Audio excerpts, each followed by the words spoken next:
माफियाओं पर पुलिस की बड़ी कार्रवाई।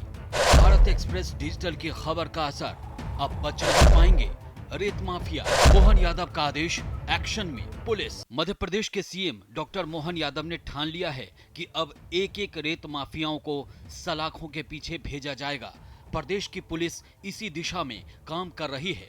माफियाओं की काली करतूत पर लगातार नजर रखी जा रही है। रेत माफिया चंबल नदी से अवैध तरीके से खुलेआम रेत निकाल रहे हैं, वो भी तब जब चंबल नदी को जलीय जीव अभयारण्य घोषित किया जा चुका है। मध्य प्रदेश सरकार ने चंबल नदी से रेत निकलने पर पूर्ण रूप से प्रतिबंध लगा दिया था। इसके बाद भी रेत का काला कारोबार खुलेआम हो रहा था। नमस्कार, मैं यूनुस खान, आप देख रहे हैं भारत एक्सप्रेस। मुरैना जिले में कल चंबल के रेत पे एक बड़ी कार्रवाई देखने को मिली है। कुछ समय पूर्व हमारे चैनल द्वारा मुरैना में ये दिखाया गया था कि चंबल नदी से रेत के अवैध उत्खनन का कारोबार खुलेआम धड़ल्ले से चल रहा था, जिसको भारत एक्सप्रेस ने प्रमुखता के साथ दिखाया था। आज उस खबर का संज्ञान लेते हुए मुख्यमंत्री एवं मुख्य सचिव आदेश पर मुरैना प्रशासन द्वारा एक बड़ी कार्रवाई देखने को मिली है। चंबल किनारे बसे बिंडवा गांव में करीब 600 से 700 ट्रॉली जो डंप रेत था, उसका कल रात को विनिष्टीकरण कराया गया एवं वन विभाग, राजस्व विभाग, पुलिस बल एवं अपर कलेक्टर मुरैना सीवी प्रसाद के नेतृत्व में यह पूरा काम किया गया। अब विनिष्टीकरण किए गए रेत की कीमत लगभग 28 से 30 लाख रुपए बताई जा रही है। अब देखने वाली बात ये हुई कि रेत का जो विनिष्टीकरण हुआ है वो डंप किया गया रेत था, लेकिन चंबल के घाटों से जो अवैध रेत का उत्खनन आज भी खुलेआम चल रहा है, क्या उस पर मुरैना जिला प्रशासन द्वारा कोई कार्रवाई की जाती है या रेत का कारोबार ऐसे ही चलता रहेगा? मैं कैमरामैन चंद मोहन के साथ यूनुस खान, भारत एक्सप्रेस मुरैना। जिसको भारत एक्सप्रेस ने दिखाया, लेकिन प्रशासन ने सीएम मोहन यादव और मुख्य सचिव के आदेश पर बड़ी कार्रवाई की है। विंडबा गांव से 600 से 700 ट्रॉली रेत का भंडारण जब्त किया गया। अवैध तरीके से निकाले गए रेत को इस तरीके से इस्तेमाल किया गया जिससे माफिया उसे बेच न सके, यानी उसमें मिट्टी मिला दिया गया। थाना सराय छोला के विंडबा चंबल गांव के निजी जमीन पर अवैध रेत को रखा गया था, जिसे टास्क फोर्स ने देर शाम कार्रवाई को अंजाम दिया। रेत को मिट्टी में मिलाने के लिए 2 जेसीबी मशीनों द्वारा अंजाम दिया गया। ये कुंवारी बिंडवानी बिंडवा चंबल करके गांव है, उस पर हुआ है। ये सरायछोला थाना अंतर्गत गांव आता है। यहाँ कल सूचना मिली थी कि किसी व्यक्ति के द्वारा चंबल की रेत का अवैध भंडारण किया गया है।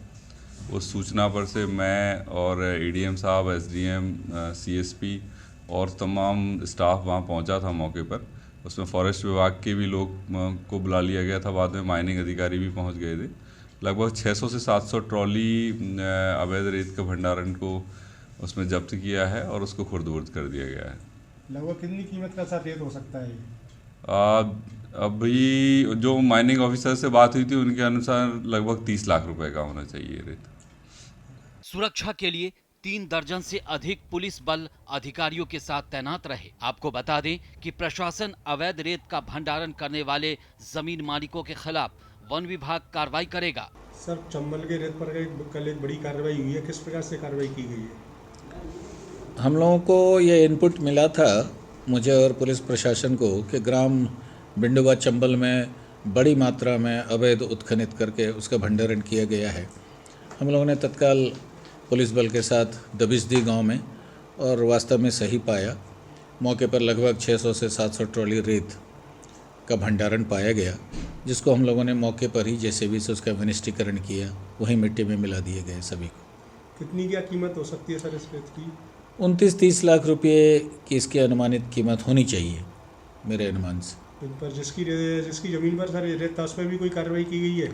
हाँ, जिसकी ज़मीन पर ये रेत का भंडारण हुआ था, मौके पर ये ज्ञात हुआ है कि ये वहाँ संभवतः निवास नहीं करते। अब कितनी सच्चाई है ये तो बाद में होगा। बहरहाल स्थिति ये है, जैसा कि फॉरेस्ट रेंजर ने मुझे बताया, 15 दिन पहले ही उनके विरुद्ध प्रकरण दर्ज किया गया है, नोटिस जारी किए गए हैं। पुनः चूँकि इसकी घटना की पुनरावृत्ति हुई है, तो मैंने फॉरेस्ट रेंजर को बताया है कि पुनः प्रकरण दर्ज करें। सर, कहीं ना कहीं चंबल के घाटों पर जब तक रोक नहीं लगी तब तक ये काला कारोबार ऐसे ही चलता रहेगा। उसके बारे में सर कुछ प्लानिंग की है? प्लानिंग हमारी ये है कि हम ये कार्रवाई निरंतर करते रहेंगे पुलिस के साथ, और इसी से हम कंट्रोल कर पाएंगे। आपको बता दें कि अवैध रेत का भंडारण करने वाले जमीन मालिकों के खिलाफ वन विभाग कार्रवाई करेगा। मुख्यमंत्री तथा मुख्य सचिव के निर्देश पर यह कार्रवाई की गई है। सरकार की इस कार्रवाई से माफियाओं में हड़कंप मच गया है। मुरैना से यूनुस खान की रिपोर्ट।